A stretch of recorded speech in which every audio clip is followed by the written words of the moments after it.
continuons avec notre petit sujet sur l'adoration. Tuko naendelea na tungo yetu kidogo juu ya maabudu. Nous lisons dans Jean chapitre 4 verset 19. Tuko nasoma mkitabu kia Yohano sura ya 4 mstari wa 19. Jean 4 19 à 24. Yohano sura yake ya 4 mstari wa 19 hadi 24.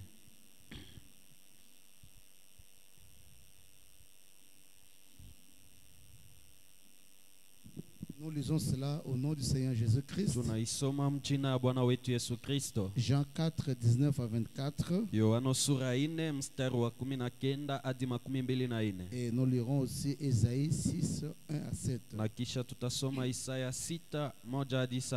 Jean 4 19 à 24. Tunaanza na Yohano 4 19.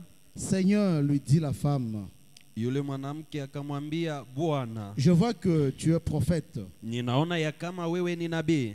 Nos pères ont adoré sur cette montagne. Wababa zetu waliabudu katika hii milima. Et vous dites, Na ninyi mnasema, vous, que le lieu où il faut adorer est à Jérusalem. na ninyi mnasema ya kama inapashwa kuabudu ku Yerusalema. Femme, lui dit Jésus, Mwanamke, Yesu akamwambia, crois-moi, uniamini, l'heure vient wakati unakuja où ce ne sera ni sur cette montagne, ambaye haitakuwa wala juu ya hii mulima ni à Jérusalem, wala ku Yerusalema que vous adorerez le Père. kule mtamwabudu Baba. Vous adorez ce que vous ne connaissez pas. Naabudu kile ninyi amjue. Sisi Nous adorons ce que nous connaissons, tunaabudu kile tunafahamu vizuri, car le salut vient des Juifs. kwa maana wokovu unatoka kwa Yuda. Mais l'heure vient, Lakini muda et inakuja elle est déjà venue, na inesha kuja, où les vrais adorateurs ambaye waabudu wa kweli adoreront le Père en esprit et en vérité. wataabudu Baba katika roho na ukweli, Car ce sont là Kwa les maana. adorateurs que le Père demande. kwa maana njoo wale waabudu wale Baba anaomba. Ce sont là les adorateurs que le Père demande. Njoo wale waabudu wale Baba anaomba. Alors nous sommes dans Ésaïe chapitre 6, Basi tunaenda tena mkitabu kia Isaya sura yake ya 6 les 7 premiers versets mstari wa kwanza. hadi 7.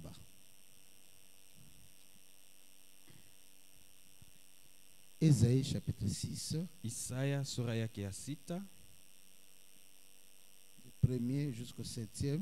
kuanzia mstari wa kwanza hadi wa 7. L'année de la mort du roi Osias, Mwaka wa kifo kia mfalme Uziasi, je vis le Seigneur assis sur un trône très élevé, nilimwona Bwana akikaa juu ya kiti kia enzi kenye kuwa juu sana, et le pan de sa robe remplissait le temple. na pande za kanzu yake ilijaza hekalu, Des séraphins se tenaient au-dessus de lui.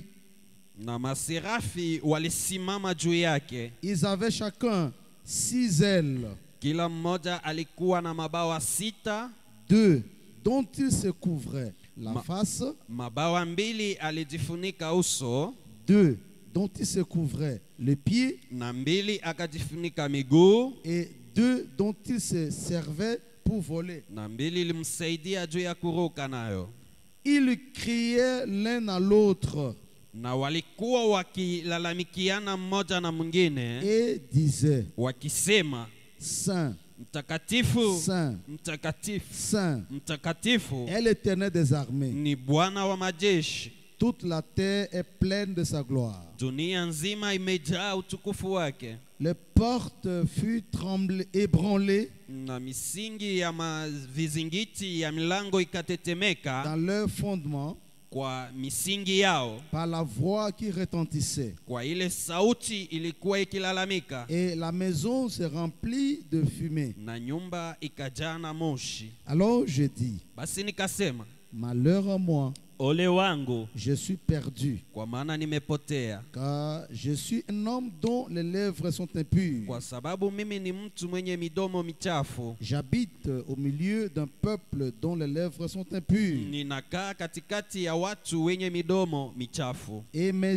yeux ont vu le roi, Na kwa sababu macho yangu yanamuona mfalme, l'Éternel des armées. Bwana Mungu wa majeshi. Mais l'un de séraphins vola vers moi, Kisha mmoja wa maserafi akaruka kule nilikuwa, tenant à la main une pierre ardente, akachugua akashika kwa mkono jiwe la moto qu'il avait prise sur l'autel avec des pincettes. lile alitoa katika mazabau, Et il en toucha ma bouche na akagusa kinywa changu et dit, na akasema, ceci a touché tes lèvres. tazama, hii imegusa midomo yako, Ton iniquité est enlevée uovu wako umeondolewa et ton péché est expié. na zambi zako zinasamewa. Puisse le Seigneur ajouter ses bénédictions à la lecture de sa Bwana parole. apate kuongeza mibaraka kusomi wa neno yake. Nous comptons sur la prière qui a été faite. Tunahesabu juu ya ile maombi Si vous waliomba. pouvez arranger bien un peu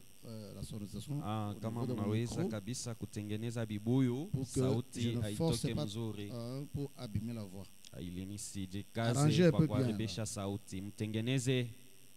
Voilà, donc nous continuons avec cette petite leçon Hivi basi tuko naendelea na hii mafundisho yetu sur l'adoration. kwa ajili ya maabudu. Nous avons vu que l'adoration, Tuliona kusema maabudu c'est Dieu lui-même qui l'a institué. ni Mungu ye mwenyewe njo aliifundisha.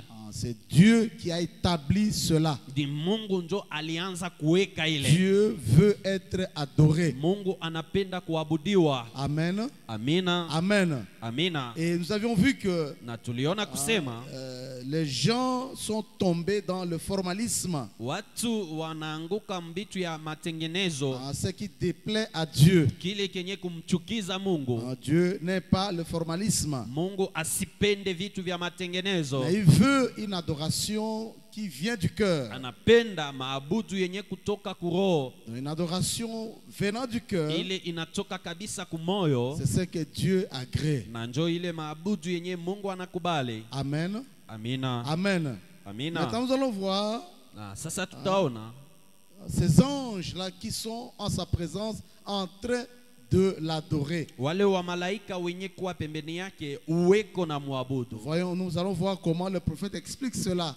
Tutaona gisi gani nabii anafasiria ile. Des anges qui n'ont pas connu de péché, Wa malaika wenye hawatende zambi, hawajui zambi, qui ne connaissent pas la rédemption. hawajui ukombozi. Mais voyez de quelle manière ils adorent le Seigneur. Lakini oneni mnamna gani weko na muabudu Bwana. Alors si les anges qui n'ont pas péché Basi kama wa malaika wenye hawakutenda zambi adorent le Seigneur de telle manière, wanamwabudu Bwana mnamna ya alors kusema, que dit de nous qui avons péché basi itakuwa je kwetu sisi wenye walitenda et zambi sauvés par la grâce de na Dieu. wenye waliokolewa kupitia neema ya Mungu. Nous devons adorer plus que les séraphins. Tunapasha kuabudu kupita maserafi. Est-ce que vous dites Amen? Eti mnasema amena. En considérant la grâce que Dieu nous a faite, Mukuangalia neema yenye Mungu alitutendea, notre adoration doit dépasser celle de séraphins. maabudu yetu inapasha kupita yale ya wa maserafi. Alors le prophète dit ceci: Basi nabii anasema hivi, nous sommes dans l'influence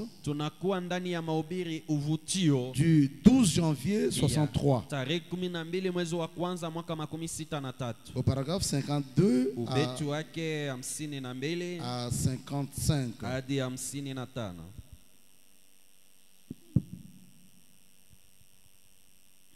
Commençons par là. L'influence du 12 janvier 63. Tunaanza na mahubiri uvutio ya tarehe 12 mwezi wa kwanza mwaka 63.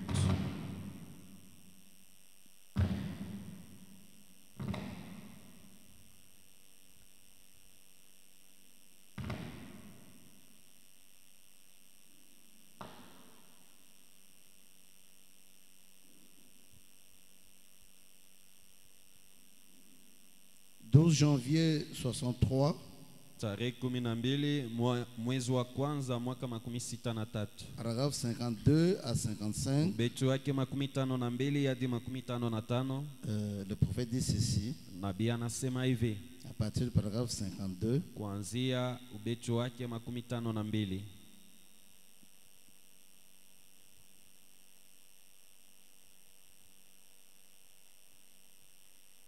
52 dit.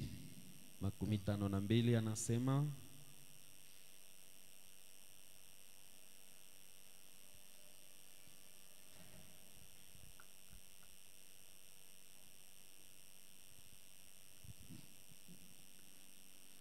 Ok, alors il dit ceci à partir de 52. anasema hivi kuanzia kubeti 52. Ces anges, Wale wa malaika, ces séraphins, wale maserafi n'ont jamais connu de péché, hawayajuaka zambi ni rien au sujet du péché. au hata kitu kimoja kumambo yenye kuhusu zambi. Est-ce que vous savez cela? Eti mnajua ile? Savez-vous cela? Mnajua ile? Ces anges, ces séraphins n'ont jamais connu de péché, Wale wa malaika wala ile maserafi hawayajuaka ni kama rien zambi, au sujet du péché. wala hata kitu kimoya kenye kuhusu zambi. Ils brûlent les sacrifices pour Mais- frayer une voie à l'adorateur, Beko na choma sadaka juu ya kufungua njia kwa yule mwenye kuabudu, au saint. kwa takatifu, Et ils doivent se couvrir la face. na wanapashwa kufinika uso yao. Qu'est-ce que cela représenterait à côté d'Ozias? Basi ni kitu gani ile itaonesha kumbele ya Oziasi? Ils couvraient leur sainte face Walikuwa nafunika mauso yao takatifu dans la présence de Dieu ndani ya uwepo wa Mungu avec révérence, kabisa, na heshima yote, avec respect, na heshima adabu yote, avec crainte. na woga wote. Amen. Amina, Amen. amina. C'est dans la présence de Dieu, Ni ndani ya uwepo wa Mungu il faut avoir le respect, inabidi kuwa La na révérence, adabu na heshima la crainte. na woga. Aujourd'hui, Leo hii il n'y a aucun respect. hakuna tena hata heshima kidogo. C'est comme si nous pouvions simplement faire n'importe quoi au nom du Seigneur Inakuwa sawa vile tunaweza kufanya izuru nini mujina ya Bwana et nous en tirer. na kabisa Tant tunatoka que nous faisons partie d'un certain groupe wakati tungaliko ndani ya makundi moja fulani qui a une bonne position sociale yenye kuwa kabisa na msimamio mzuri wa kipesa, et qu'on ne nous retire pas nos papiers. na abaja tunyanganya makartasi yetu. Si les anciens et les évêques et autres ne nous retirent pas nos papiers, Kama wazee wa askofu na wengine wacha tunyanganya kabisa mabuku yetu, et que nous continuons à exercer une bonne influence sur les gens. na sisi tuko naendelea kabisa kuwa na uvutio mzuri juu ya watu. Mais quelle sorte d'influence avons-nous dans la présence de Dieu? Lakini sasa ni hali gani ya uvutio gani tunakuwa nayo mbele ya Mungu? Nos prières retournent-elles à vide ou sont-elles exaucées? Maombi yetu iko narudia tu kwa bure au iko nakubaliwa? Si vous demeurez en moi Kama mkikaa ndani mwangu et que ma parole demeure en vous, na neno yangu inaketi ndani mwenu, demandez ce que vous voulez pale basi muombe kile kyote mnapenda, et cela vous sera accordé. na ile itamipewa. Celui qui croit en moi Ule anayeamini ndani mwangu fera aussi les œuvres que je fais, atafanya matendo yale et il ninayoyafanya, en fera même de plus grandes, naye atayafanya hata makubwa zaidi, car je m'en vais au Père. kwa maana naenda kwa Baba. Où sommes-nous, pentecôtistes? Hapa tunakuwa wapi sasa sisi wa Pentecoste? Cherchons à savoir où nous en sommes sur la carte routière ce matin. Tutafute tujue tuko wapi katikati ya ile karti ya njia Ne, mwenye asubuhi. ne faisons pas un détour. Tusigeukie njia. Non, non. Hapana, hapana. Il y a un chemin qui mène au ciel. Kunakuwa njia moja yenye kupeleka kumbingu. Et c'est le chemin de la sainteté. Nayo ni njia ya utawa ama utakatifu. Le juste y marche. watu wa uwaki wanatembea mwile njia. L'incroyant s'en moque. Wa kutokuamini wanachekelea. Cela dépend de ce que vous êtes. Ile inafuatana na kile wewe uko. Eh bien, Vizuri. les gens n'ont pas de respect. Watu hawana tena heshima. Et ceux qui essaient de vivre correctement, Na wale wenyewe kona pima ako kuishi mzuri. c'était d'entre eux qui devaient respecter cette position Wengine katikati yao wenyewe walipashwa kuheshimia ile msimamio. qu'un homme ou qu'une femme a prise. La position qu'un homme ou une femme a prise Ile msimamio yenyewe mtu mwanaume au mwanamke alichukua. se moque de ce dernier. Banaanza kumchekelea ule mwenye anabeba ile msimamio. L'autre jour, Siku ingine du ilipita. fait qu'une femme avait roulé ce cheveu en chignon derrière, Namna tu ule mwanamke alikokota nyele yake mshinyo kumkongo. un homme a pris Ésaïe 5 et lui a dit, Bwana moya alibeba Isaya 5 na akamwambia, en ce jour, ile siku non, il a pris Ésaïe 5 et lui a dit, alibeba Isaya 5 na akamwambia, coupe cette chevelure. kata ile nyele. Il a continué en disant, Aliendelea akisema, car il est dit, kwa maana inasemwa Ésaïe 3, 18, Isaya 3:18, en ce jour, kwa ile siku le Seigneur ôtera le boucle qui servent d'ornement à leurs pieds Bwana atatoa kile kenye kusaidia mapambo kumiguu yao, et le filet na hata ile makia et le croissant. Le croissant. na ile makroissant. Tout homme qui ne connaît rien de plus que cela au sujet de la parole de Dieu, Mtu yeyote mwenye hajue kitu zaidi ya ile juu ya neno ya Mungu, alors que la parole de Dieu dit que c'est une disgrâce, japokuwa neno ya Mungu inasema ni kupungukiwa kwa neema, une honte, haya que c'est déshonorant pour une femme de se couper les cheveux, inakuwa kabisa ya kukosa heshima kwa mwanamke kukata nyele. il a dit, Alisema, dégonflez votre pneu de rechange weye tosha pepo mwile pne yako ya kubadilisha si vous voulez venir à cette église. kama unapenda kuya kuikanisa. Et les femmes se moquaient d'elle Na wanamke walikuwa namchekelea parce que voilà, kwa sababu mnaona aucun respect. hakuna tena heshima. Elles ne connaissent pas la parole. Hawajui neno Elles ne la respectent pas. na hawaiheshimie, Alors que c'est à elle qu'elle est adressée. japokuwa ni kwa ule bibi njo ile neno inahusu. Les prédicateurs voient la parole mais refusent d'y marcher. Wahubiri wanaona neno lakini wanakataa kutembea nayo. Cela me rappelle en venant Ile inanikumbusha mkuja huko. un de ces appareils photo et c'est en quelque sorte du nouveau pour moi. Inakuwa sawa vile ya sasa kwangu. Billy, le mani avait beaucoup de justesse et cet appareil a un de télémètre.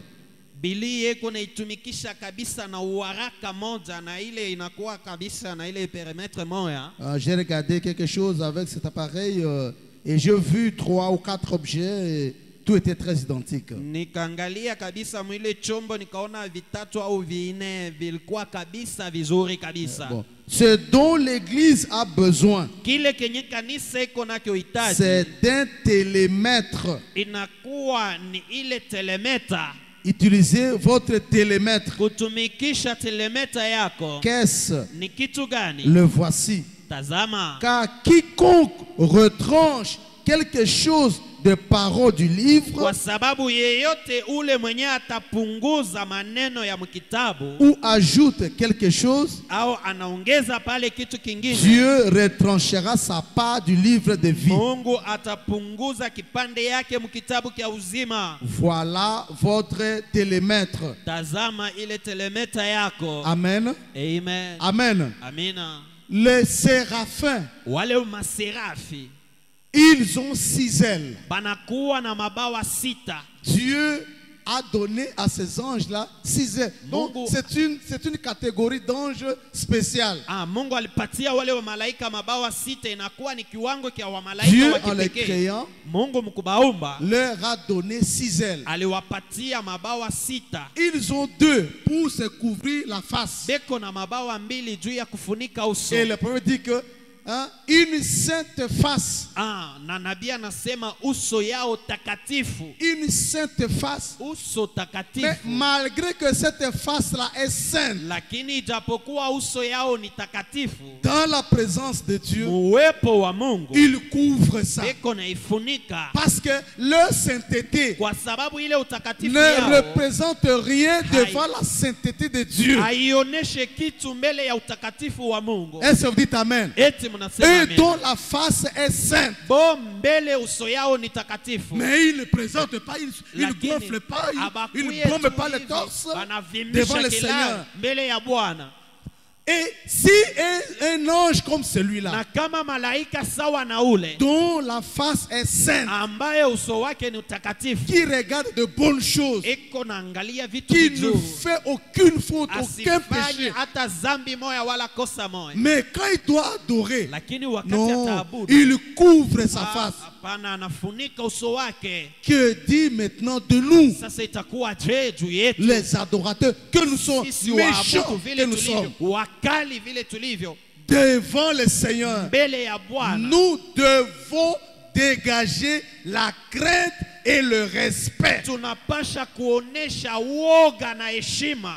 Est-ce que vous dites amen? Eti mnasema amen. Dans la présence de Dieu, Ndani ya uwepo wa Mungu ça doit inspirer la crainte et le respect. inapasha kabisa kutuvutia kuoga na Un heshima. véritable adorateur Mwabudu wa kweli doit avoir la crainte de Dieu. anapasha kuwa na woga wa Mungu, Respecter Dieu. kumheshimia Respecter les Mungu, choses de Dieu. kuheshimia vitu vya Mungu, Respecter les serviteurs de Dieu. kuheshimia watumishi wa Respecter Mungu, les enfants de Dieu. kuheshimia watoto wa Mungu, Respecter la maison de Dieu. kuheshimia hata nyumba ya Mungu, Respecter le bien de Dieu. kuheshimia vitu vya Mungu. Voilà un véritable adorateur Tazama muabudu wa kweli, ayant la crainte de Dieu. mkuwe na boka bwa Et Mungu. la crainte de Dieu, Ile woga wa c'est Mungu ça le commencement de la ndio sagesse. ile mwanzo ya hekima. Est-ce que vous dites amen? Eti mnasema Pour amina. être sage, Kwa ajili ya kuwa na il faut hekima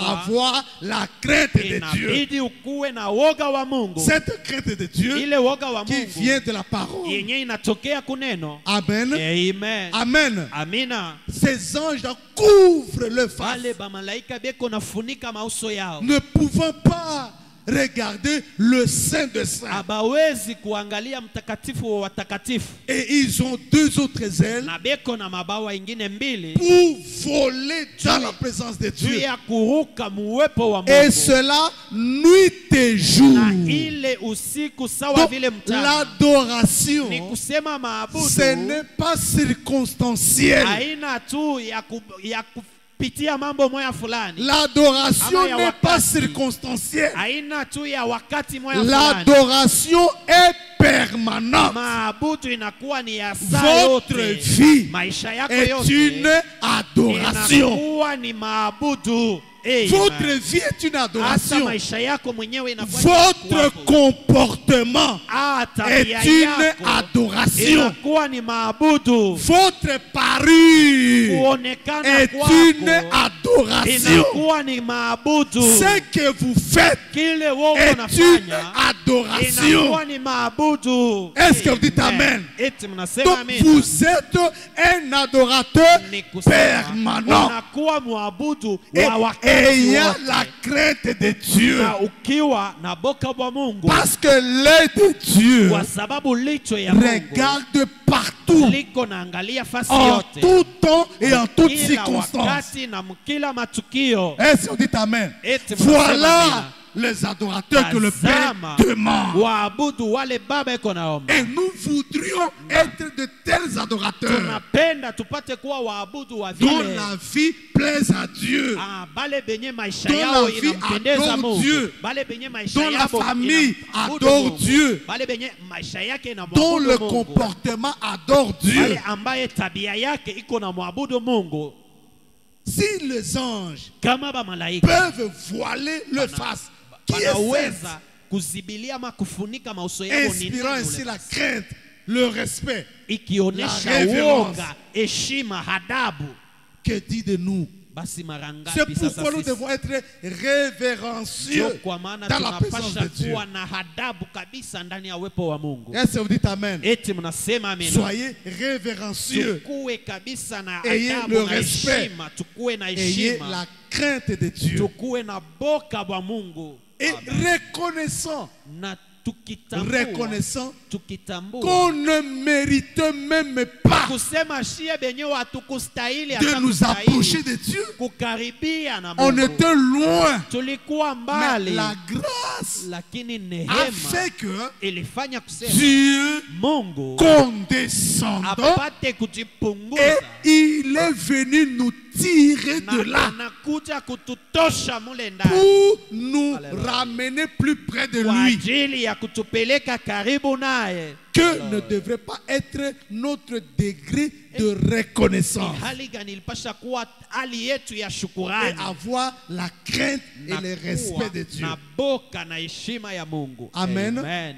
Amen. Amina. Donc la face qu'il voile, Ni kusema uso ile beko c'est nafunika pour inspirer le respect, ni la juu ya crainte. kuvutia woga na heshima, Et nous devons avoir cette na crainte-là tunapasha kuwa na bule boka en tant qu'adorateur. kama vile waabudu. Amen. Amina. Amen. Amina. Le prophète dit dans la statue de nom parfait Nabii anasema ndani ya mahubiri kimo kya mtu mkamilifu, qu'il a prêché le 14 octobre 62, ile yenye alihubiri tarehe 14 mwezi wa 10 mwaka 62, paragraphe 54 à 59. beti wake 54 hadi 59. La statue de nom parfait Kimo kya mtu mkamilifu du 14 octobre ya 62. siku 14 mwezi wa 10 mwaka 62, 14 octobre 62, tarehe 14 mwezi wa 10 mwaka 62, paragraphe 54 à ubeti 59. wake 54 59. 54, le prophète dit ceci. 54 nabii anasema hivi, Il dit, anasema c'est quoi un tabernacle maintenant? iko kama vile maskani hapa sasa, Un corps. mwili, Dieu Mungu tabernaclant dans un corps. akiikala ndani ya mwili. Dieu, une fois là-haut, Mungu mara moja kule juu, quand il est descendu sur la montagne, wakati alishuka juu ya mlima, même si un taureau ou une vache touchait la montagne, hata kama ngombe mwanaume au mwanamke akigusa mlima il devait être tué. alipasha kuuawa. Dieu est saint. Mungu ni mtakatifu. Est-ce qu'on dit Amen? Amina. Dieu est saint. Mungu ni mtakatifu. Et l'adorateur Na doit mwabudu aussi être saint. anapashwa na yeye kuwa mtakatifu, Parce que vous adorez celui qui est 3 fois saint. kwa sababu muko na abudu ule mwenye kuwa mara Et tatu vous ne mtakatifu. pouvez pas vous approcher de lui, Ah, vaille que vaille. Non. Hauwezi kumkaribia vile tu unapenda. Est-ce que vous dites Amen? Eti mnasema amina, Parce que vous approchez kwa sababu mnakaribia d'un Dieu saint. karibu na Mungu mtakatifu.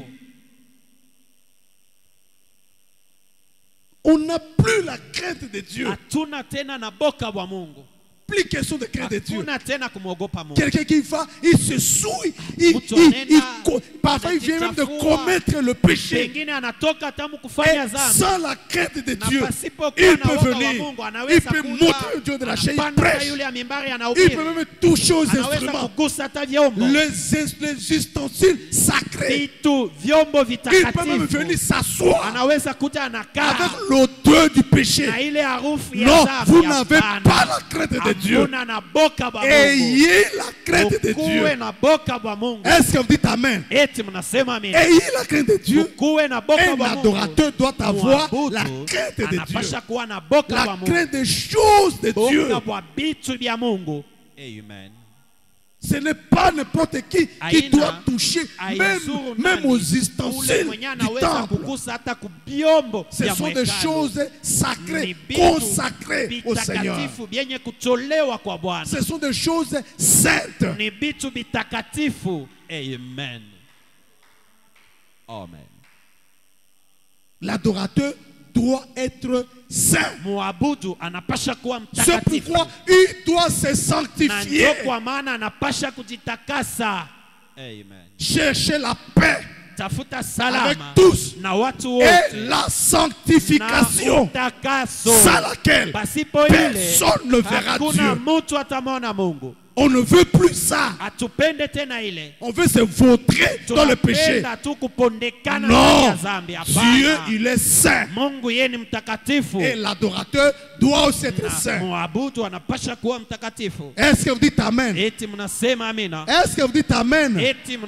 Voilà les adorateurs que Dieu demande.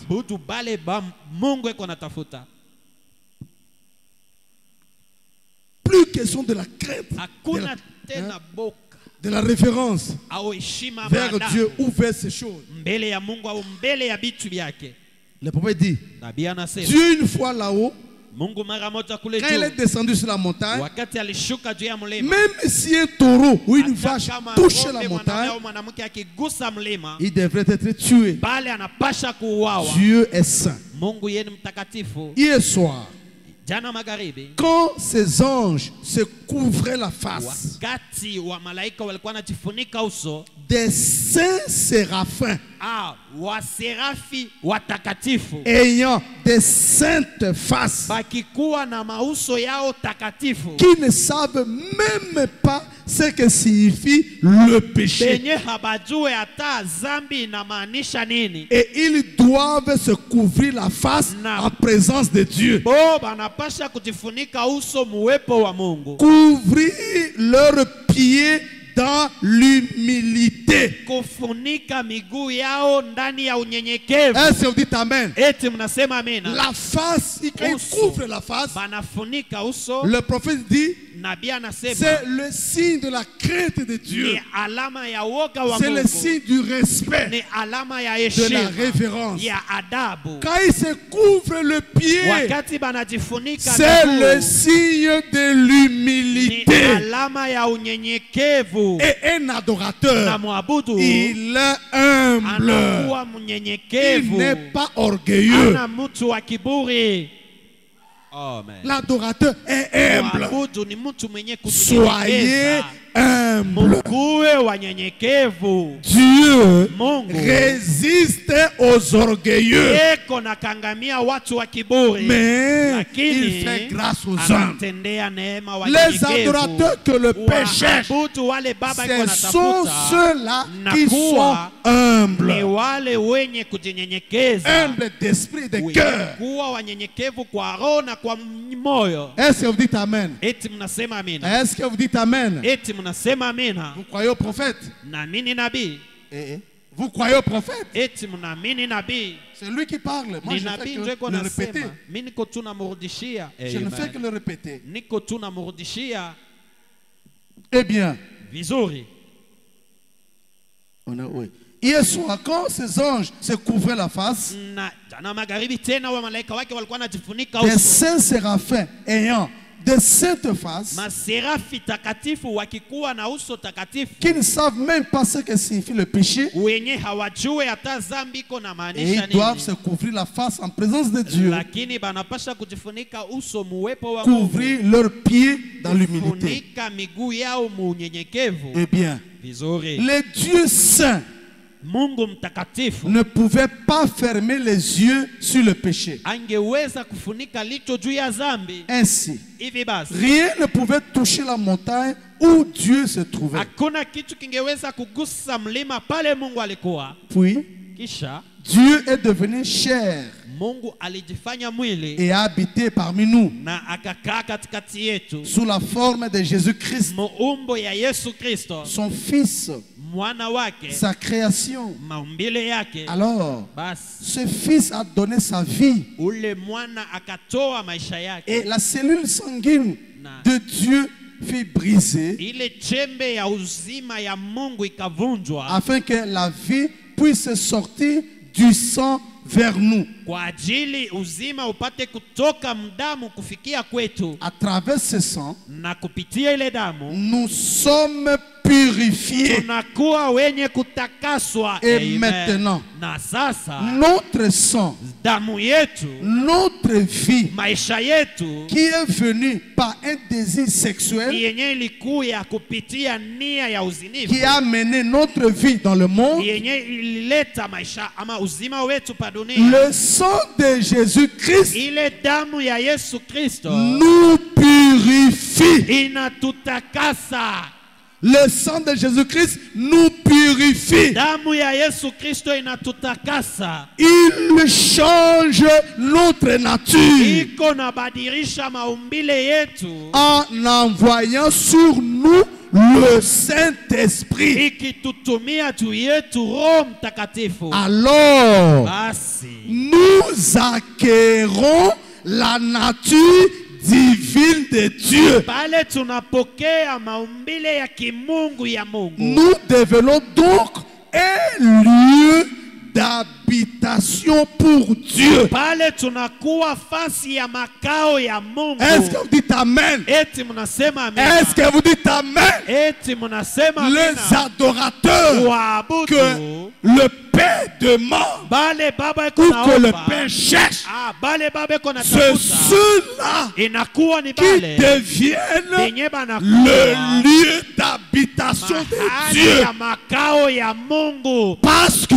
kwa sababu Dieu Mungu veut anapenda être adoré pate kuabudiwa par qui? na wanani? Par vous Na et au nini? travers de vous. Kupitia mweye. Est-ce que vous Amen. dites Amen? Eti mnasema amina. Dieu Mungu que vous adorez Mungu naabudu n'est pas au ciel. ana tena kumbingu. Il est où? Anakuwa wapi? Dans vos cœurs. Kuwa ndani ya mioyo yenu. Est-ce que vous dites Amen? Eti mnasema Ne amina. savez-vous pas Eti amujue que vos kusema corps mili yenu sont le temple du inakuwa ni Saint-Esprit? makao ya Roho Mtakatifu. Est-ce que vous ne le savez pas? Eti ndinyi hamjue Quel type ni d'adorateur hali gani ya qui peut waabudu prendre son corps ule anaweza et kubeba mwili le wake sacrifier aux na idoles, kuitoa kumasanamu le sacrifier na au péché? kuitoa kuzambi?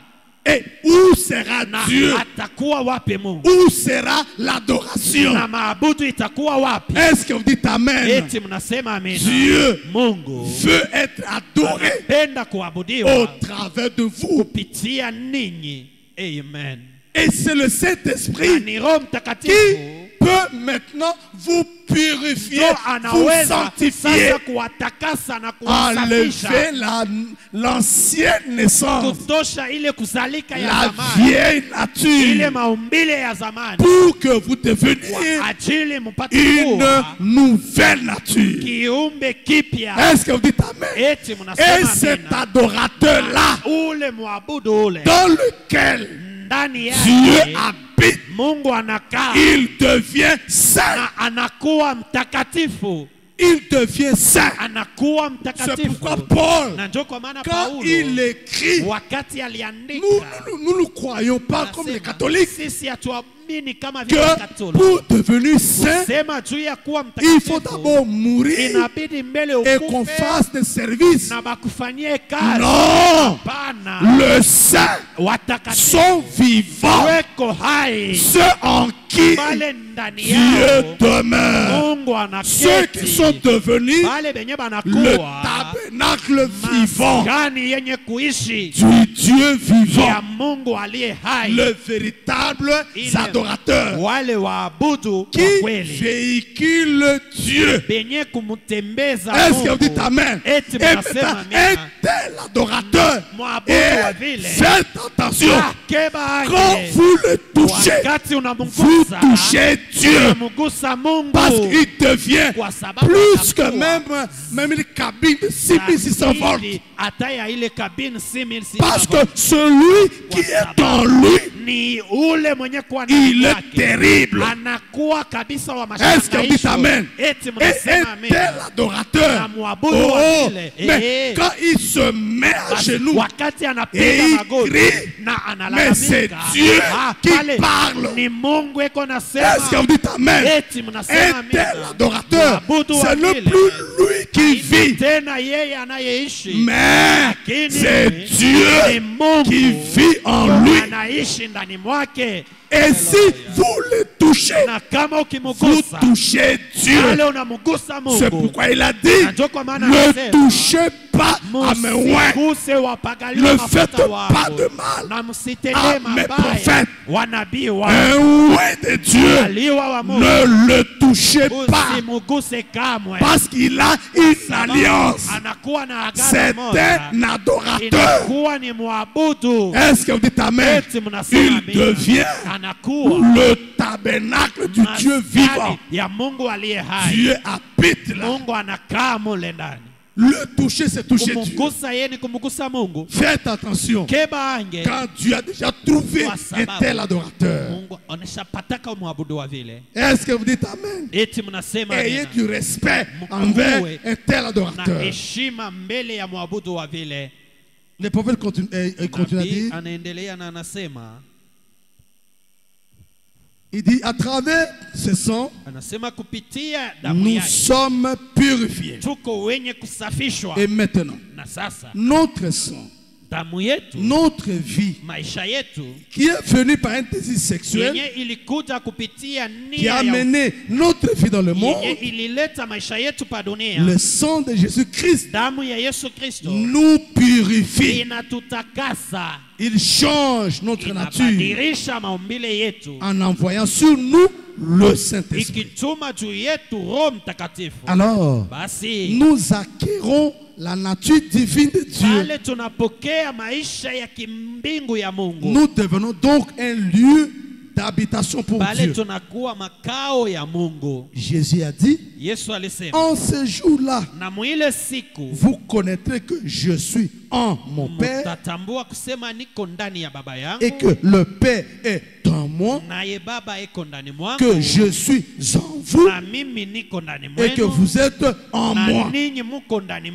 Amen. Vous voyez? Vous saurez comment Dieu est dans son église.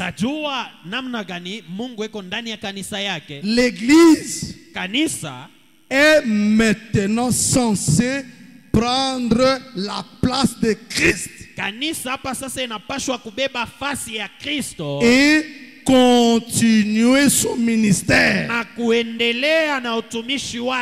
Celui qui croit en moi fera aussi les œuvres que je fais. Encore un peu de temps et le monde ne me verra plus. Mais vous me verrez, car je serai avec vous et même en vous jusqu'à la fin du monde. C'est cela. Continuons son œuvre. Amen. Amen. Donc quand on devient maintenant le lieu d'habitation du Dieu vivant,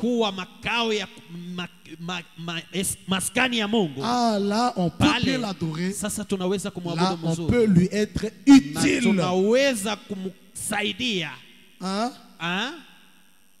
Êtes-vous utile à Dieu? Ou vous êtes inutile? Le véritable adorateur est utile, même très utile pour Dieu. Alors soyez très utile pour Dieu. Est-ce que vous dites Amen? Il faut être utile et très utile pour le Seigneur. Dans Zachée, l'homme d'affaires, du 21 janvier 63,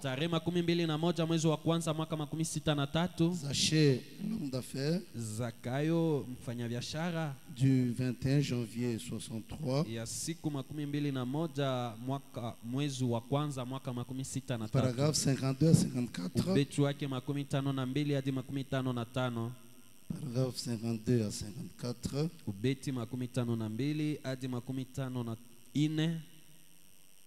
le prophète dit ceci, paragraphe 52. Nabii anasema hivi kuanzia Mhubiri 52. Il dit ceci. Anasema hivi. Ainsi, hivi basi, pendant qu'il était assis là, wakati alikuwa anakaa pale, après un instant, kisha muda kidogo, pensant à cela, un bruit s'annonça au coin. Akiwazia ile kisha akaitangaza.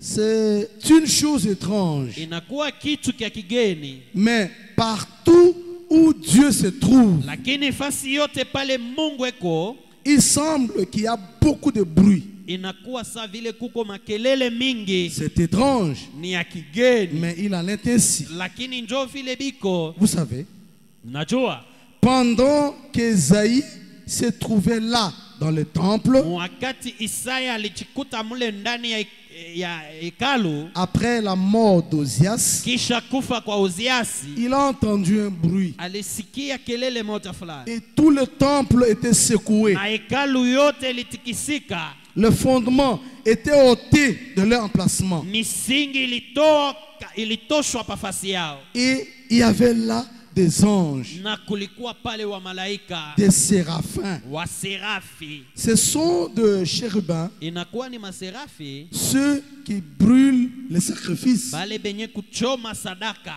pour accorder à ceux qui se sont repentis, kwa ajili ya kupatia wale wenye walitubu, le droit d'accéder à l'autel. Haki ya kufika kumazabao. Ces glorieux êtres qui sont supérieurs aux anges, avec leurs ailes couvrant le visage et des ailes couvrant leurs pieds et volant à l'aide des deux autres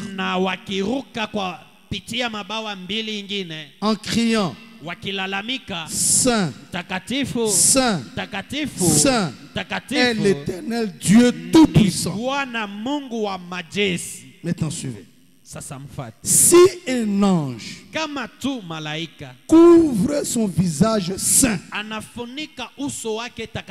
pour rencontrer Dieu,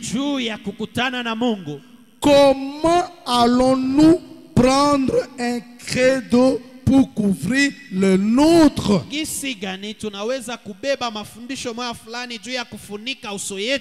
Il faudra le sang de Jésus-Christ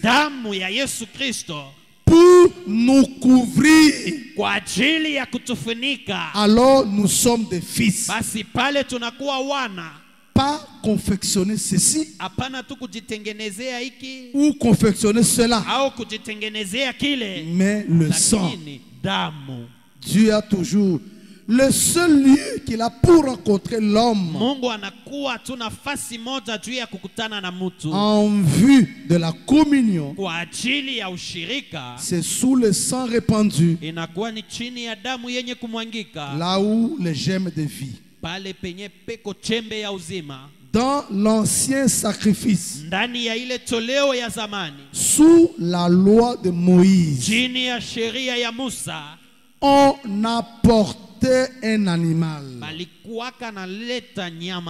Et c'est quand on brisait la cellule du sang de cet animal, l'agneau, que l'adorateur adorait. Mais la vie qui était dans l'animal ne pouvait pas revenir sur l'adorateur. Puisque c'était une vie animale. Sans âme. Et cela ne pouvait pas revenir sur l'adorateur. Par conséquent, cela n'était qu'une couverture. C'était juste un lieu qui durait jusqu'à un certain temps. Mais alors, quand la veine d'Emmanuel fut brisée, Jésus n'était ni juif ni gentil. Voyez-vous, le sexe est mal produit, le germe est pas l'hémoglobine et la cellule de sang vient du mâle, la femme est consort.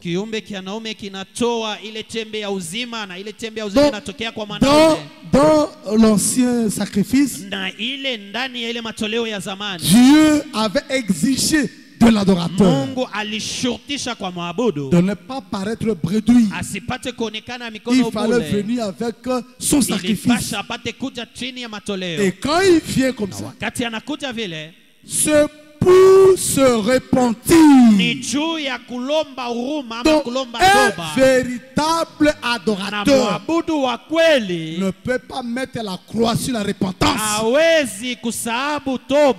Hein? La repentance fait partie de la vie d'un adorateur. Amen. Pas un adorateur qui a un cœur dur, qui n'est pas touché, qui ne regrette pas, pas une repentance aux yeux secs. Non, on ne parle pas de ça. Hein? Pas une repentance aux yeux secs, mais une repentance sincère, profonde, regrettable. Le cœur est contrit. C'est avec contrition. On regrette d'avoir fait cela. Voilà un adorateur que le Père agrée. Pas un adorateur, un adorateur qui se repent les yeux secs. Les yeux secs. Il n'est pas touché. Non, il faut que le cœur soit vivement touché. Est-ce qu'on dit amen? Voilà l'adorateur que le Père demande. Et il pouvait venir comme ça avec son agneau.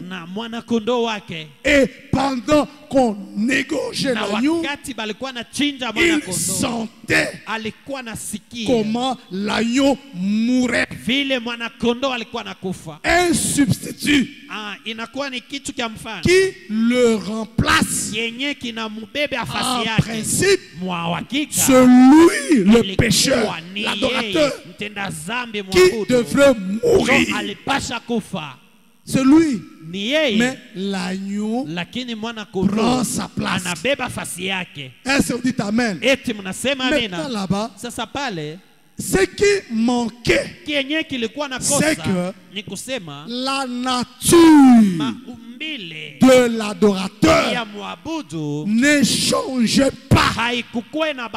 C'était toujours la même nature. Mais ici, dans la nouvelle alliance, ce n'est plus le sang de l'agneau, mais c'est le sang du Dieu lui-même. Est-ce que vous dites amen? C'est le sang de Dieu, le sang de Jésus-Christ.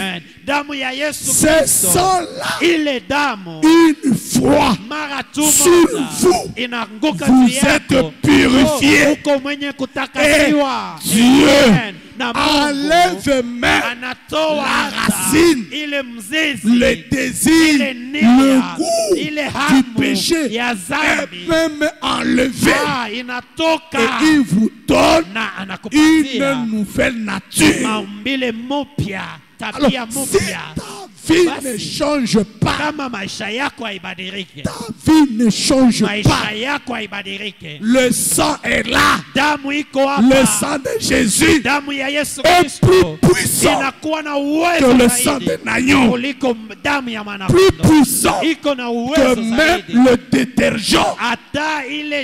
Ça va entrer jusqu'à prendre le péché, le morceler, le diviser, même à de petites particules, et le jeter dans la mer de l'oubli de Dieu.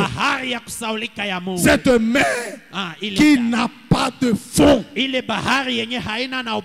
on ne peut plus retrouver ça là-bas, et même le désir est parti. Est-ce que vous dites Amen? Est-ce que vous dites Amen? Si tu étais un coureur de jupons, pour toi, toutes les femmes qui passent devant toi, tu dois tirer dessus. Tout ce qui passe devant le canon, on tire. Mais quand tu croises l'homme de Galilée, Jésus-Christ, son sang tombe sur toi, ça enlève ces désirs-là, au point que même si une femme se déshabille devant toi, tu ne bougeras pas. Voilà, là tu es arrivé. Est-ce que vous dites Amen? Le désir même de ce péché-là est parti. Toi qui buvais jusqu'à faire pipi dans les habits, quand tu rencontres le sang, il enlève le goût de la boisson et même l'odeur de la boisson commence à te déranger, ne fût-ce que l'odeur. Voilà ce que cela produit. Est-ce que vous dites Amen? Et nous avons besoin qu'un véritable adorateur soit sous le sang. Ce glorieux message tombe de la fin. La parole de Dieu. C'est là que Dieu peut vous rencontrer. Amen. Amen. Quand vous venez sous le sang de Jésus-Christ, c'est ce sang-là qui purifie l'adorateur. Pas le sang d'un homme, pas le sang des juifs, encore le sang des non-juifs, mais le sang de Dieu lui-même. C'est cela qui purifie l'adorateur. Amen. Amen. Dans les conférences du 8 juin 63, 8 juin 63,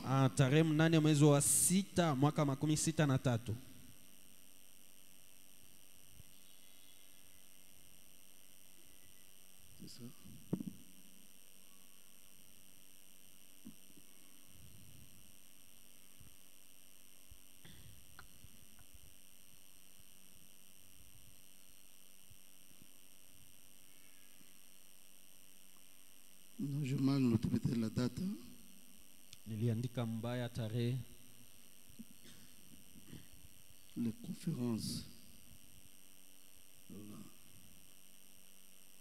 Cherchez un peu les conférences là-bas, paragraphe 68 à 69. Je vois si c'est ça. Tafute ubetu wake 68 hadi 69 tuone kama njo ile.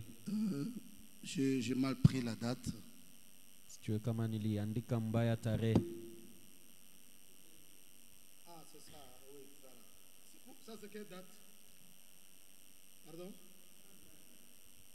Pardon? La même date. Ah, c'est la même date, hein? Ah, ok. Ah, ok. C'est ça, alors. 8 juin 63, c'est ça? Tarehe 8 mwezi wa 6 mwaka 63.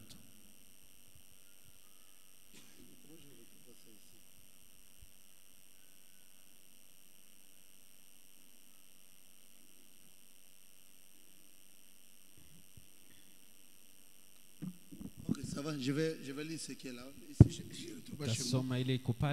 Et pourtant la nuit j'avais lu ça. Ok. Le prophète dit, il vous faut naître de nouveau. Inakupasha kuzalika mara ya pili.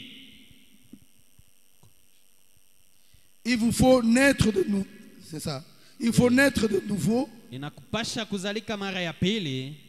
Ah, je ne vois pas bien. Doit mourir, c'est ça. Pardon? En tout doit mourir. Bon, ici ça ne soit pas totalement. Diminuer pour que nous puissions voir.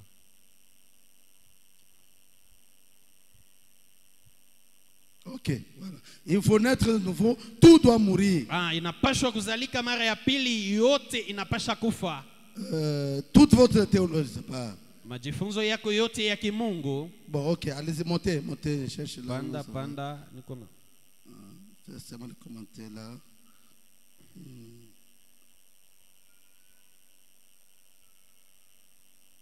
Allez-y, allez-y. Ah, ok. Voilà. Alors, ici, le prophète montre maintenant le tableau de Moïse. Vous connaissez l'histoire de Moïse. De quelle manière Moïse a grandi. Amen. Amina. Amen. Amina. Moïse avait été élevé dans la connaissance de l'Égypte, dans la science en Égypte, et il était préparé pour devenir le prochain pharaon. C'est dans ce sens-là qu'il était préparé comme étant le fils de la fille de Pharaon. Amen. Amen. Mais quand il s'est retrouvé là, dans le désert, et qu'il était en train de paître le troupeau de son beau-père Jéthro, il va maintenant rencontrer la colonne de feu dans le buisson ardent. Dieu lui dit, Moïse, ôte le soulier de tes pieds. Et le prophète dit, le pied, c'est l'humilité. Qu'est-ce que Moïse devait faire? Moïse n'a pas dit, non, Seigneur, je vais ôter le chapeau. Un adorateur n'a plus sa volonté. Est-ce que vous dites amen? La volonté de l'adorateur est déjà bafouée. La volonté de l'adorateur n'existe plus. Qu'est-ce qui existe? C'est la volonté de Dieu pour l'adorateur. Est-ce que vous dites amen? Est-ce que je parle aux enfants d'Abraham? Abraham, qui était l'adorateur, il n'a pas fait sa volonté. Il a fait la volonté de Dieu. Mes amis, la volonté de Dieu, même si elle est contraire à la volonté de l'adorateur, l'adorateur sacrifie sa volonté. Est-ce que vous dites amen? Aujourd'hui, nous avons beaucoup de problèmes. Parce que l'adorateur ne veut pas mourir en lui-même pour laisser la volonté de Dieu. Moïse n'a pas raisonné pour dire non. Mais bon. Je porte aussi le chapeau dans le désert comme il fait chaud. Si j'enlève le chapeau, où est le problème? Non, Dieu n'a pas dit ôte le chapeau. Dieu a dit ôte tes souliers. Amen. L'adorateur ne discute pas. L'adorateur obéit. Amen. Soyez obéissants à Dieu. Est-ce que vous dites Amen? Est-ce que vous dites Amen? Un véritable adorateur est obéissant. Sa volonté n'existe plus. Amen. Ma soeur, ta volonté, c'est de paraître comme toutes les autres filles, comme toutes les autres femmes. Ça, c'est ta volonté. Suivre le train de ce monde, le courant actuel. Ça, c'est ta volonté. Mais en tant qu'adorateur, tu laisses tomber ta volonté et tu prends la volonté de Dieu. Amen. Combien ont déjà sacrifié la volonté de Dieu? Combien? Combien? Comme Jonas. Combien ont déjà sacrifié la volonté de Dieu? Même dans le mariage, même dans le choix de l'église, même dans les affaires, même dans les lieux où vous devez habiter. Tout ça, combien ont déjà sacrifié la volonté de Dieu pour faire leur propre volonté? Le véritable adorateur n'ont plus de volonté à eux. Est-ce que vous dites Amen? Amen. Est-ce que vous dites Amen? Quand Dieu dit ôte le sandal,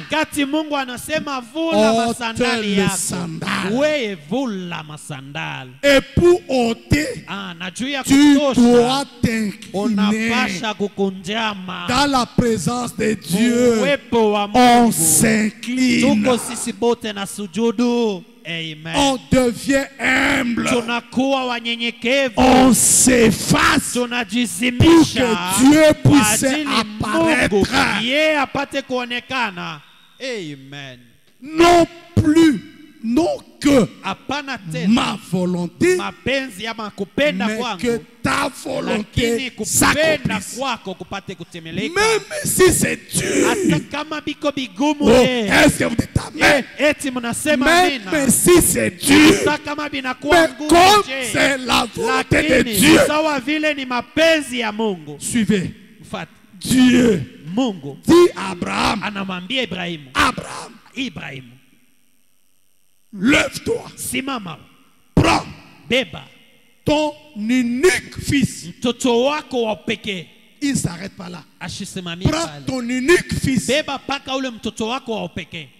celui que tu aimes, Isaac, va me le sacrifier. Pas n'importe où, mais sur l'île de montagne que je te montrerai à Morija.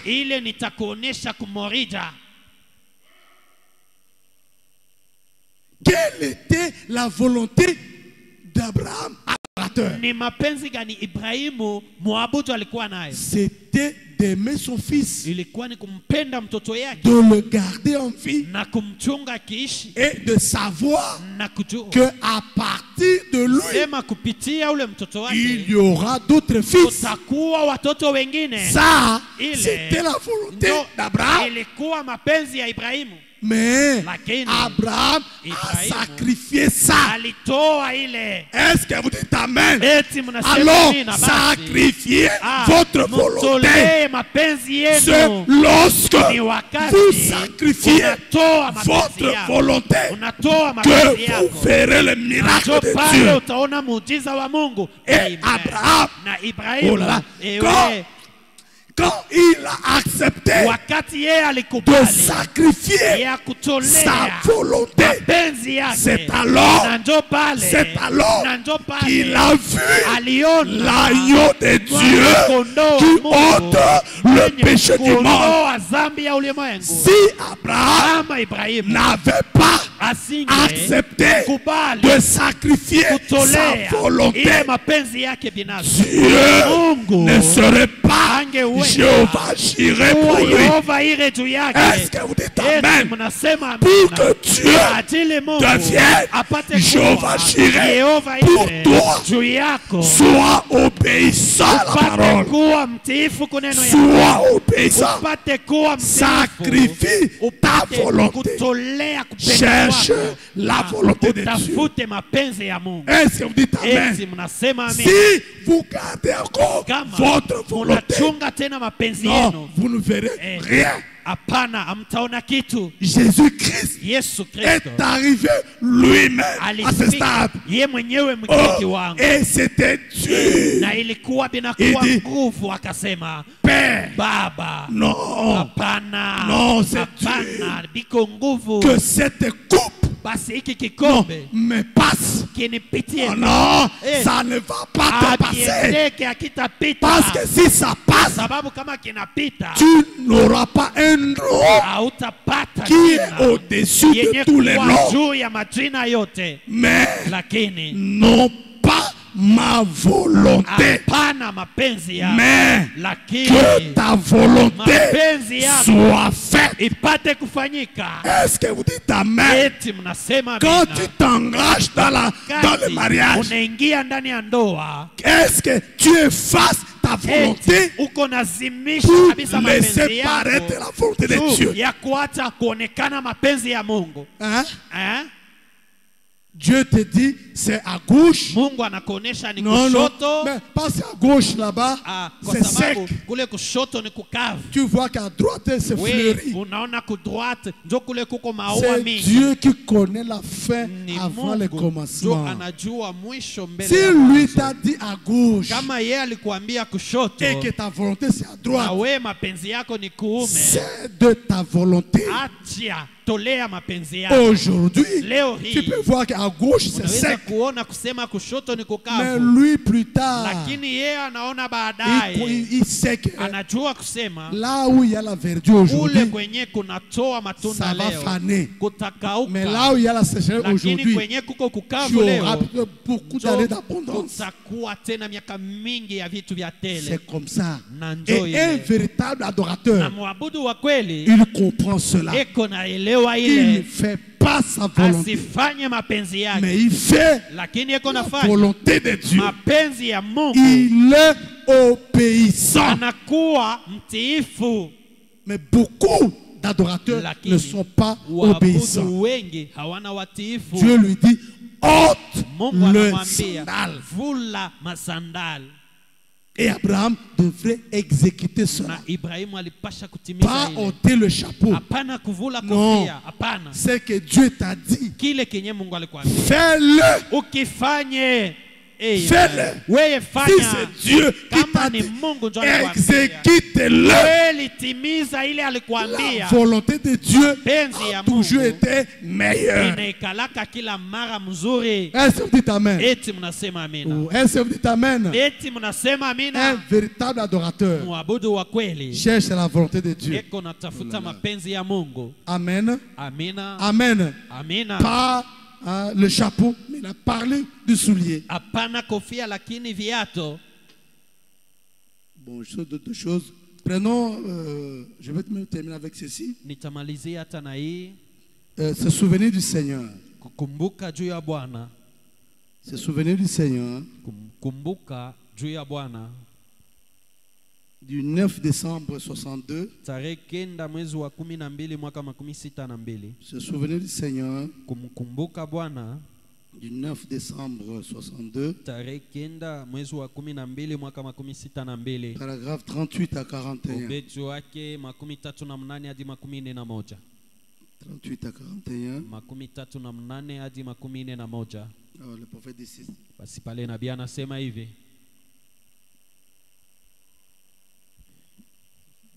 Se souvenir du Seigneur. Il dit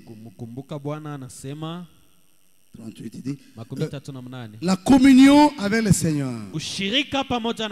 C'est juste comme une oasis dans un désert. Muti. Oasis. Non, l'oasis c'est pas un muti. L'oasis c'est comme une quantité d'eau là dans le désert. Voilà, la communion avec le Seigneur, c'est juste comme une oasis dans un désert. C'est juste comme une source sous un étang.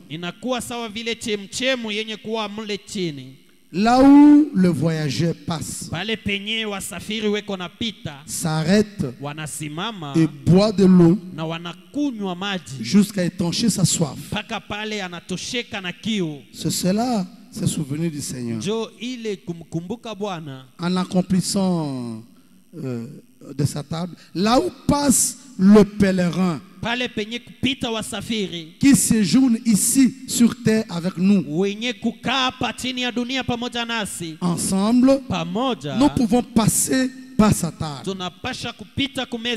Et là, nous abreuver de ses bénédictions, de sa grâce et de sa parole, dans la communion autour de sa parole, jusqu'à ce que nos âmes assoiffées soient satisfaites. Et alors, nous quittons le lieu d'adoration rafraîchis, satisfait, allant pour affronter le problème dans le désert une fois de plus. Le problème dans le désert de la vie. Oui, une oasis dans le désert. Nous rafraîchissons nous-mêmes. Nous désaltérons quand nous sommes assoiffés.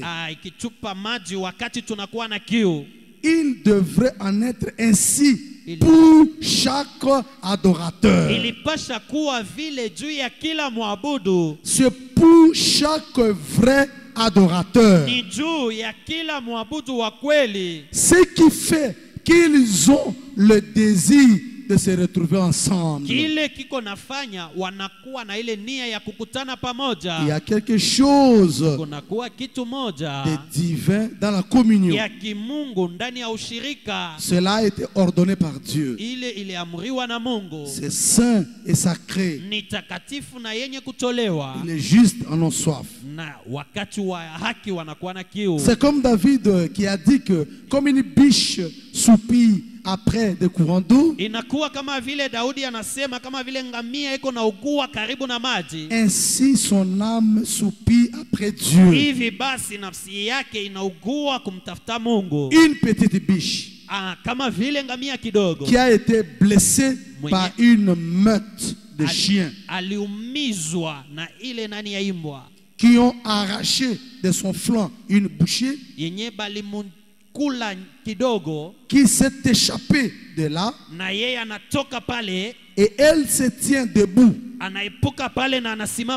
soupire, observe là où elle a le flair que Dieu lui a donné, la capacité de sentir. Et elle peut flairer l'eau à des kilomètres. Na anaweza kabisa kusikia na kujua mai iko mbali. Et elle tient sa petite tête en l'air. Na yeye anaweka kichwa yake kidogo juu. Pendant qu'elle saigne. Wakati eko natoka damu. La vie s'en va. Maisha yake inaanza kwenda. Et elle sait que na anajua kusema si jamais kama kamwe elle atteint une source d'eau, akifika tu pate mchemu ya maji, elle peut vivre. Anaweza kuishi. Personne ne la rattrapera alors. Hakuna basi mtu anaweza kumkamata tena. Si jamais kama kamwe elle peut atteindre l'eau, anaweza tu kufika kumaji, elle déjouera chaque chien qu'on mettra à ses trousses. Pale kabisa atakimbia kila imbwa mwenye ataanza kumfukuza. Car elle sait qu'elle a trouvé la source qui donne la vie. Kwa sababu anajua kusema anapata chemchemu yenye kuleta uzima. Et quand l'église en arrive là, na wakati kanisa inafikia pale, là où Christ représente beaucoup pour nous, pale ambaye Kristo anamaanisha mingi juu yetu. Mon frère, ma soeur, est-ce que Christ représente beaucoup pour vous? Eti Kristo eko namaanisha vitu vingi juu yako, au point que nous avons soif tunakuwa na kiu d'entrer dans sa présence ya kuingia muwepo wake et être les uns avec les autres. Na kuwa pamoja na wengine. C'est une source qui donne la vie. Inakuwa ni chemchemu yenye kuleta uzima. Aucun démon ne peut jamais vous surprendre. Un véritable adorateur n'est pas surpris. Est-ce que vous dites amen? Parce qu'il est constamment dans la présence de Dieu. Il adore à tout moment. Et il n'est pas surpris. Est-ce que vous dites amen? Il n'est pas surpris par quoi que ce soit. Même pas par les démons. Aucun démon ne peut jamais vous surprendre. Même la mort elle-même est vaincue. Oh, quel espoir. Quelle place nous rafraîchir. Et en faisant cela, nous souvenir de Christ, qui est celui qui a rendu cela possible pour nous. C'est lui qui a fait ces choses pour nous. Nous devons nous souvenir de lui.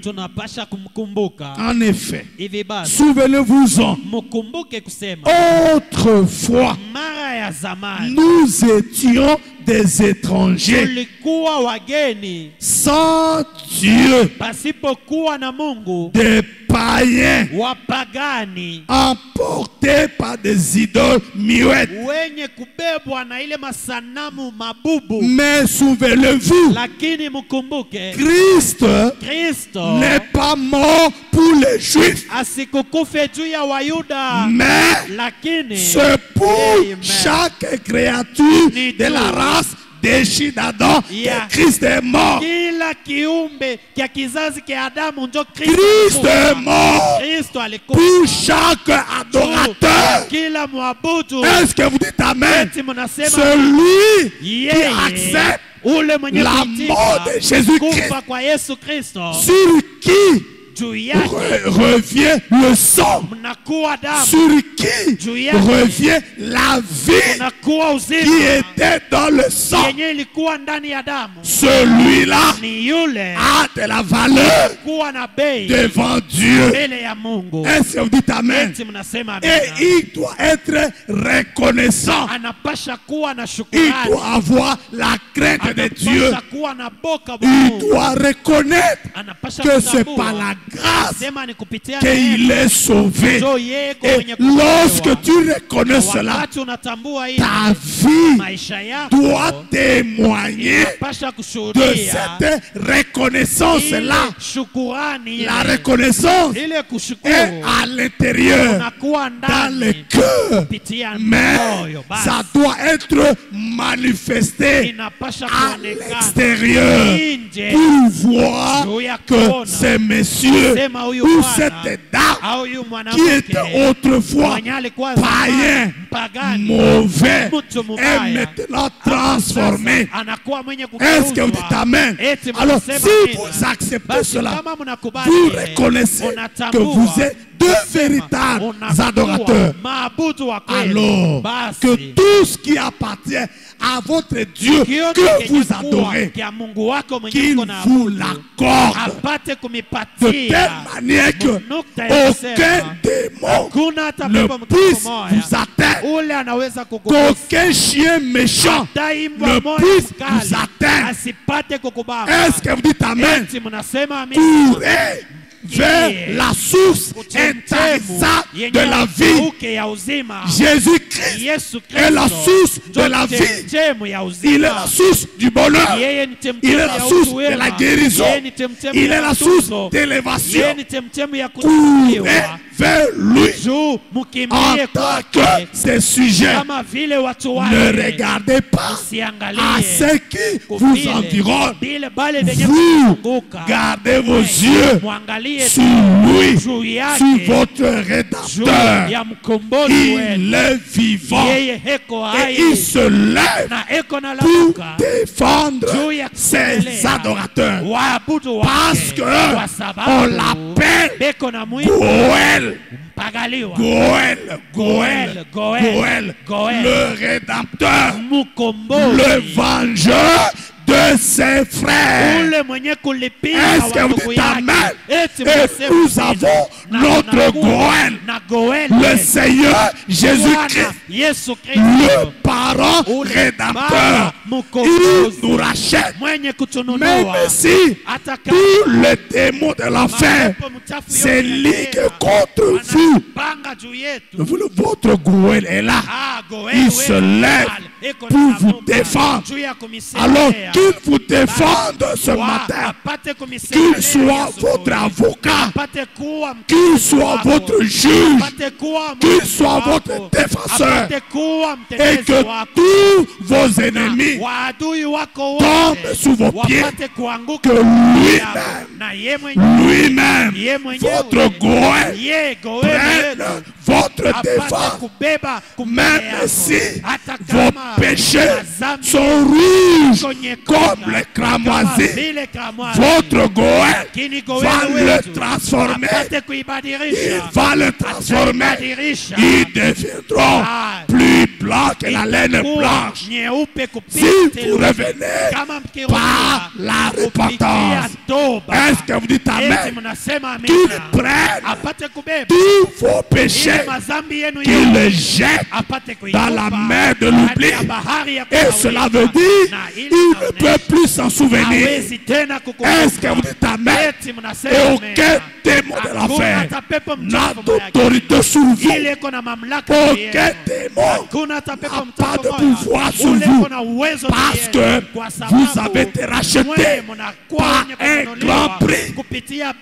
Dieu lui-même a accepté de venir mourir pour vous, pour que vous ayez la vie et une vie en abondance. Alors soyez bénis, soyez en abondance, soyez en abondance. Courez vers cette eau vive qui donne la vie. Alors ne tarissez plus, ne séchez plus, soyez reverdissants. Est-ce que vous dites Amen? Est-ce que vous dites Amen? Heureux l'homme qui ne marche pas selon le conseil des méchants, qui ne s'arrête pas sur la voie de péché, qui ne s'assied pas en compagnie de mon cœur, mais qui trouve son plaisir dans la loi de l'Éternel et qui la médite jour et nuit. Il est comme un arbre planté près d'un courant d'eau qui donne son fruit en sa saison et dont le feuillage ne se flétrit point. Alors devenez comme les cèdres du Liban, devenez comme des grands arbres, enracinez-vous là où Dieu vous a planté, devenez de grands arbres produisant beaucoup de fruits pour la gloire de Dieu. En ce moment-là, n'oubliez pas votre rédacteur. Ne soyez pas comme le cochon qui mange les pommes qui tombent sur les sols, mais il ne relève pas la tête pour adorer votre Dieu. Soyez reconnaissants. Plus vous l'adorez, plus il vous accorde, il vous ajoute, il vous donne au-delà même de votre estimation. Est-ce que vous croyez cela? Avant même que vous terminiez votre adoration, il vous a déjà écouté, il vous a déjà écouté, il vous a déjà accordé cela. Comme c'est le jour de la prière, toutes vos prières sont déjà exaucées. Est-ce que vous croyez cela? Alors que Dieu vous accorde cela parce que vous êtes ses adorateurs. Son sang vous a déjà purifié. Vous êtes pardonné. Vous êtes libre. Alors glorifiez Dieu dans votre corps. Glorifiez Dieu dans votre vie. Glorifiez Dieu dans vos affaires. Glorifiez Dieu dans vos maisons. Que votre vie soit une vie de glorification à la gloire de Dieu. Est-ce que quand tu es malade, est-ce que tu vas glorifier Dieu? Glorifie Dieu quand il te donne la bonne santé. Alors lorsque tu es malade, tu dis Seigneur, enlève la maladie et il te donne la bonne santé parce qu'il est la source de toute vie, la source de tout bonheur. Est-ce que vous croyez cela? Croyez-vous cela? Nous adorons le Seigneur. Que Dieu vous bénisse.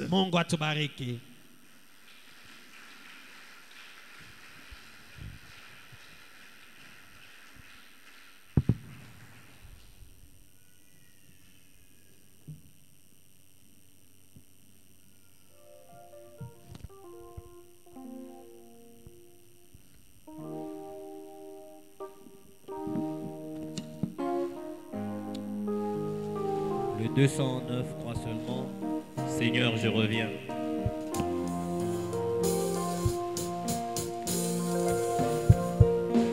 J'étais errant, plus loin de Dieu. Maintenant je reviens. Le péché longtemps j'ai suivi. Seigneur,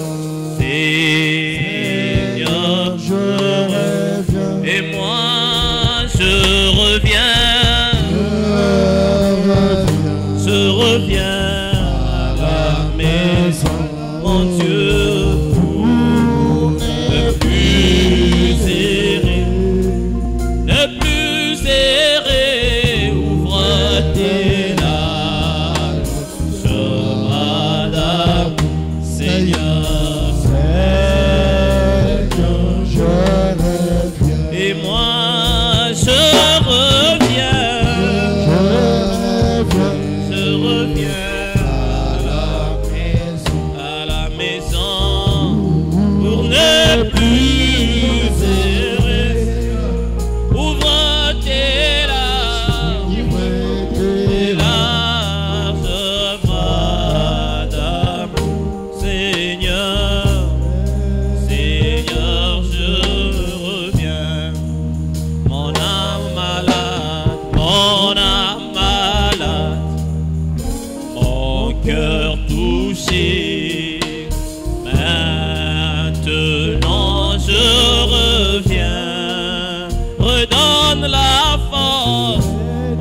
donne la force, restaure l'espoir, Jésus, Seigneur.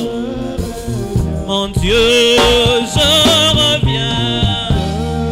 je reviens, Seigneur, à la maison, cette fois-ci, pour ne plus errer. Ouvre tes larges, mon Dieu, bras d'amour. Seigneur, je reviens, mon seul espoir, ma seule défense. Maintenant je reviens, et que Jésus mourut pour moi. Seigneur, je reviens.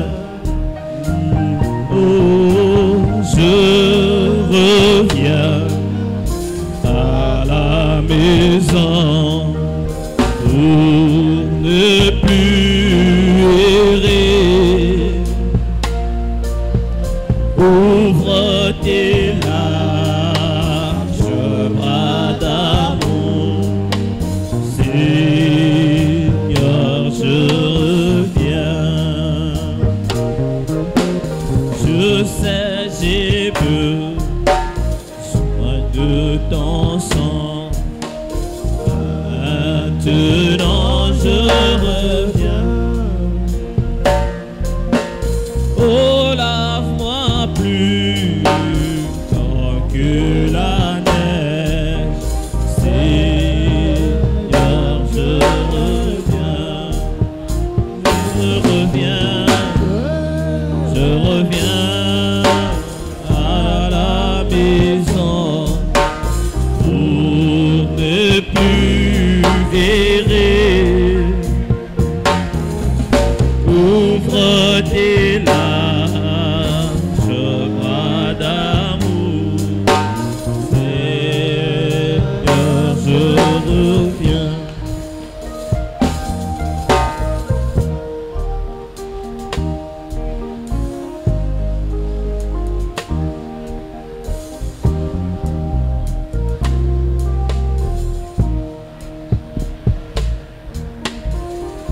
Ma peine désir ya dunia, si atama itena ina acha yote. Yesu wangu ifanane nawe, ifanane nawe Yesu, aonyumba aopopote kila siku ya maisha yangu, ifanane nawe. Ulifunja kila pingu la makosa yangu, hata nikutumikie Bwana, nifanane nawe. Naomba nifanane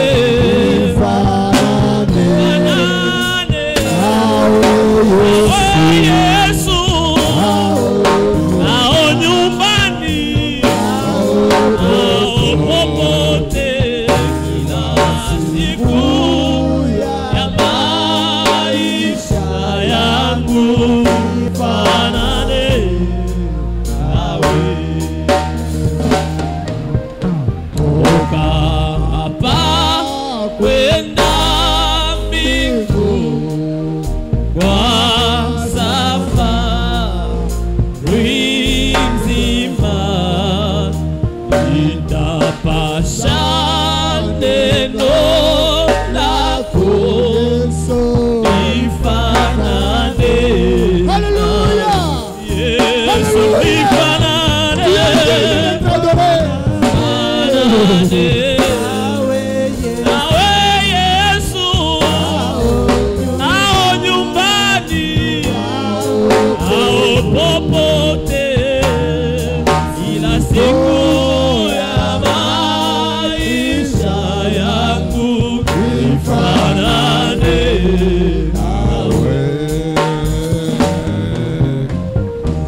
Mungu wa kweli ni wewe.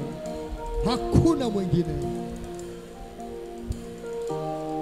Notre Dieu nous a parlé de l'adoration. Il faut la mort en soi pour devenir un véritable adorateur.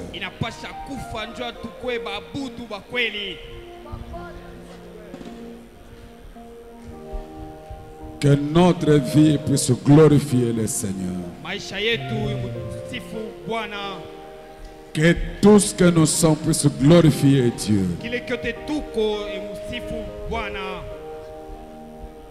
Si vous avez une requête quelconque, vous pouvez lever votre main pendant que nous continuons. Seigneur Jésus, tu nous as exigé la nouvelle naissance. Parce que nous reconnaissons, Père, nous sommes venus sur la terre par de parents terrestres où dans nos bouches il n'y a que le mensonge. Nous sommes sujets à la mort. Mais Père, l'obligation de la nouvelle naissance veut que nous puissions changer, Seigneur, la nature. Naître d'un Père qui n'est pas de cette terre, mais d'un Père céleste, qui va nous donner son esprit, qui va nous purifier, Seigneur notre Père, et nous donner la vie. Oh Dieu, c'est le seul endroit le plus sûr. Entre tes mains, Seigneur Jésus. Prends tout le monde qui est venu ce matin, Père. Par humilité de nos cœurs que nous nous approchons devant toi. Réellement, Seigneur, fais quelque chose. Change nos vies. Remplis-nous de ton esprit. Ramène nos vies de rétrograde, oh Dieu. Ouvre la voie pour ton peuple, pour qu'il obtienne tout ce qu'il cherche, Seigneur, auprès de toi. Oui, c'est à toi que nous obtenons tout ce que nous cherchons. Tu as vu les sacrifices de ce matin, Seigneur. Nous avons écouté la parole, oh Dieu. Entre dans nos cœurs. Fais ta demeure ensemble avec nous. Pendant que nous sortons, que ton esprit qui a parlé nous accompagne. Que ton ange ne nous fasse pas défaut. Et que l'armée céleste soit à nos côtés. Que la victoire nous soit favorable en tout au nom du Seigneur Jésus-Christ. Ainsi, Père, bénis ton peuple. Bénis ses travaux. Bénis toutes les requêtes qu'ils ont confiées et manifeste ta bonté. Du reste, nous te disons merci parce que tu as été avec nous. Merci pour la prédication de l'évangile. Merci pour tout le monde qui est venu. Et merci pour le prophète. Rentre avec nous quand nous te confions tout au nom de Jésus notre Dieu. Amen. Amen. Que Dieu vous bénisse tous. On peut acclamer pour la gloire de notre Seigneur. Merci pour la prédication de l'évangile. Que Dieu bénisse les frères Désiré et qu'il vous bénisse aussi tous parce que vous êtes venus. Nous avons terminé.